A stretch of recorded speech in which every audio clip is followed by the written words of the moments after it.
kay inay kang tata. Ano nga ni tata? First death anniversary. Day. Kay itay ni no. Kay itay. Yan. Yung tata, tsaka ako dyan.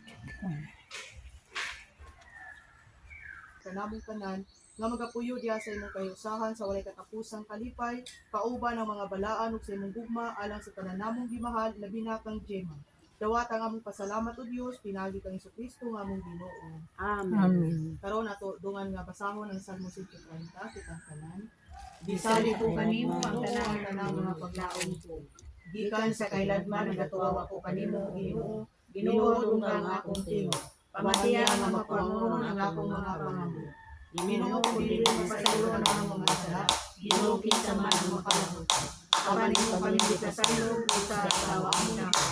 Nagkabaot ako sa Ginoo tungod nagasalig ako sa iya ang kalagkunan ko sa pag-abot sa Ginoo. Nabaw pa sa mga balantay sa kadlaw. Israel salig sa Ginoo kay diha sa Ginoo na ang kaluoy. Diha kaniya ang himpit na kaluwasan ug iyang luwason ang Israel sa kaniyang mga sala.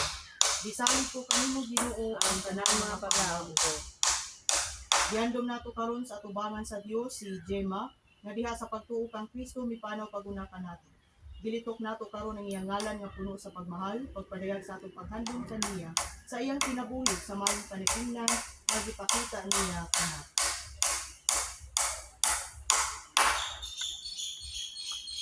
Ginoo maluoy ka, Kristo maluoy ka. Ginoo maluoy ka kitang tanan. Ang mga namo nga naa sa langit pagabalaan ang imong ngalan. Moabot ka namo ang imong gingharian. Matuman imong pagbuot Dili sa yuta mayon sa langit.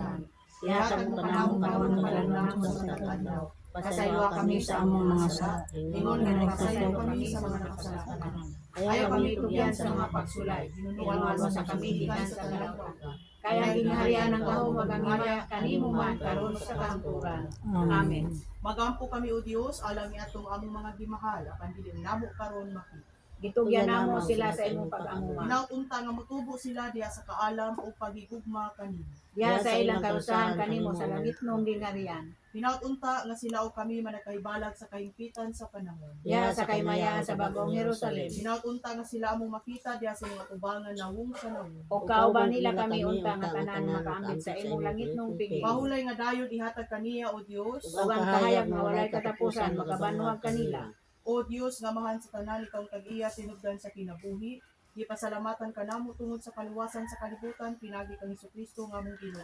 Kay pinaagi sa iyang kamatayon, gibuntong iyang gahom sa kamatayon ug lubnganan, o pinaagi sa iyang mahimayaang pagkabanhag, gibuksan niyang ginharian sa langit alang sa tanang katawhan. Ihatag kanamo nga mga buhi ug anaa sa panaw paingon kanimo, nga sa among pagkamatinud-anon kanimo diha sa pagsimba ug pagpangalagad. Mahidangat unta diha sa imong kahiusahan uban ang kanang mga balaan, diha sa imong walay kinutuban nga ginharian. Amen.